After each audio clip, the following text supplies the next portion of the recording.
कारण का आमचं आयुष्य काही ब्रेकिंग न्यूज नाहीये. आम्ही राजकारणात समाजकारणात जेव्हा येतो तेव्हा आमची भावना ही चांगलं पॉलिसी मेकिंग व्हावं म्हणून आम्ही दिल्लीला जातो.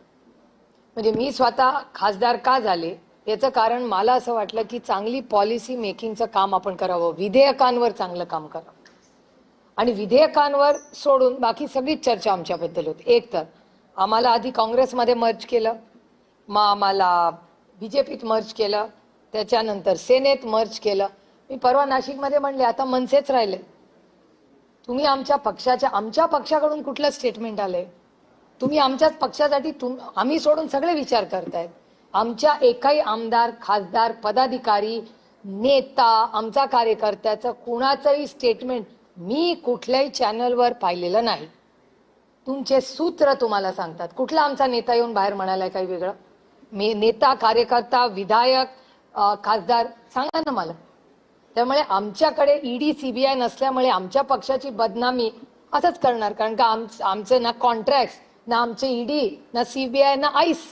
त्याच्यामुळे ते काहीच नसल्यामुळे एक पक्ष जो महाराष्ट्राच्या देशाच्या हितासाठी काम करू इच्छितो त्याचं खच्चीकरण कसं करणार? तासली बदनामी करून. कारण का दुसरी आमची बदनामी करायला काही आईस नाहीच आहे ना आमच्याकडे. विषयच येत नाही ना. जर मी कानपूरला जाणारच नाहीये तर गुगल करून किती अंतर आहे बघूच कशाला? मग ट्रेननी जायचं, प्लेननी जायचं कशाला? जिस रास्ते जाना ही नहीं उसकी चर्चा ही क्यों करो? आम्ही इंडिया अलायन्स मध्ये काम करतोय आणि आमच्या या सगळ्याबद्दल मग काँग्रेस असू दे किंवा ना काँग्रेसने आम्हाला प्रस्ताव दिला ना आम्ही काँग्रेसला प्रस्ताव दिलाय, ना भारतीय जनता पक्षाने आम्हाला प्रस्ताव दिला ना आम्ही दिलाय. त्याच्यामुळे ना एनडीएचा प्रस्ताव आहे ना काँग्रेसचा प्रस्ताव आहे. आम्ही आहोत तिथे आम्ही सुखी आहोत.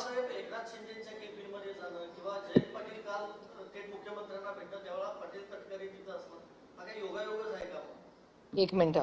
पवार साहेब कॅबिन मध्ये जाणं हा योगायोगच आहे. कारण का ते चालत गेले. आता it's really a boring story. तुम्हाला वेळ असेल आणि त्याला व्ह्युअरशिप असेल तर सांगते. पवार साहेब चालत गेले यानी असेंब्लीमध्ये आणि मी थोडीशी लेकीच्या ह्यानी नेहमी जरा एजवर असते. कारण का माझं म्हणणं असतं तुम्ही जास्त चालू नका, जास्त एक्झर्शन करू नका वगैरे वगैरे. आणि ते ओव्हर इंडिपेंडेंट असल्यामुळे ते हात करून म्हणतात तू गा बस, तुला काय कळत. म्हणून ते आपल्या चालत सुटले नेहमीप्रमाणे. आणि परत येताना तिथल्या कॅमेराजमध्ये या सगळ्या गोष्टी आहेत की काही आमदार साहेबांना म्हणले साहेब तुम्ही आल्याच इतक्या वर्षांनी तर आम्हाला पण इथे बसूया. जी खोली होती तिथे ते वळाले आणि त्या खोलीत जाऊन ते बसले. आता त्यांना काय माहिती. आणि एक सांगते, असेंब्ली पार्लमेंटमध्ये, संसदेत आणि कुठल्याही असेंब्लीमध्ये फक्त प्राईम मिनिस्टरचं ऑफिस आणि चीफ मिनिस्टरचं ऑफिस ह्या फिक्स जागा असतात. बाकी सगळ्यांचे ऑफिसेस बदलत असतात. हे तुम्हालाही माहिती असेल, तुम्ही रिपोर्टिंग करता. तिथे काय फिक्स जागा नसतात. कुठलीच आयुष्यातली जागा बाय द वे राजकीय पद्धतीत फिक्स नसते. आणि ज्याला वाटत असेल ती फिक्स्ड आहे या भ्रमात मी तरी नाहीये. There is nothing permanent in politics ever for anybody for that matter. त्याच्यामुळे या भ्रमात मी नाही. त्याच्यामुळे ते जाऊन तिथे बसले. काय 4-5 लोक त्यांना भेटले. हा शिंदे साहेबांचा मनाचा मोठेपणा. अच्छे को अच्छा बोलना चाहिए. आता त्याची न्यूज कराल की शिंदे साहेबांचं ताईंनी कौतुक केलं. जे चांगलं आहे हे वास्तव ते मी खरं बोलते की ते कॅबिनेट सोडून ते आले. त्यांनी साहेबांना 1-1.5 सेकंड एक बुके दिला. हा त्यांचा मनाचा मोठेपणा. आणि ते निघून गेले. साहेबांनी त्यांची मीटिंग केली आणि आले. त्यानंतर राऊत साहेब नाराज झाले. मी स्वतः राऊत साहेबांना फोन करून सांगितलं की राऊत साहेब असं असं झालं. दुसऱ्या दिवशी तुमच्याच चॅनलवर राऊत साहेबांनी हेही सांगितलं की हो मला फोन आला होता, मला आता कळलंय, आता माझी नाराजी काही नाही.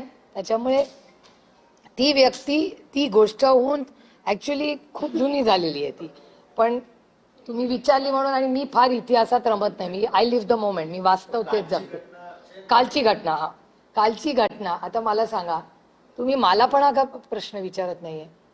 काल माझा ब्रेकफास्ट उत्तर प्रदेशमध्ये योगी आदित्यनाथजींबरोबर होता. माझं लंच डिंपल यादवांकडे होतं. मग तुम्ही मला का प्रश्न विचारत नाही की तुम्ही यांना का भेटला? हा पण प्रश्न आहेच ना.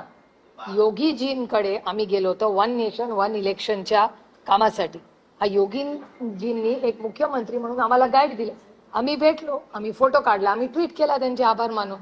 डिंपल यादव आणि अखिलेश यादव यांचे आमचे कौटुंबिक संबंध आहेत. मी त्यांना भेटायला गेली उत्तर प्रदेशला गेल्यावर.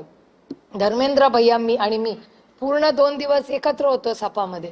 ह्या काय प्रत्येक जण कुणाला भेटला म्हणून काही कट कारस्थानासाठीच भेटतंय हे खरंच मनातून काढून टाकाय. दुर्दैव आहे की महाराष्ट्राच्या राजकारणात कोणी भेटलं म्हणजे काहीतरी कट कारस्थान करते. एक हा माझा बदल. जयंतराव काल ऑफिशियली माननीय मुख्यमंत्र्यांचा वेळ मागून गेले होते. माननीय मुख्यमंत्र्यांना ते हे सांगायला गेले होते की राष्ट्रवादी काँग्रेस पक्ष शरदचंद्र पवार याचा नगराध्यक्ष, त्या नगराध्यक्षा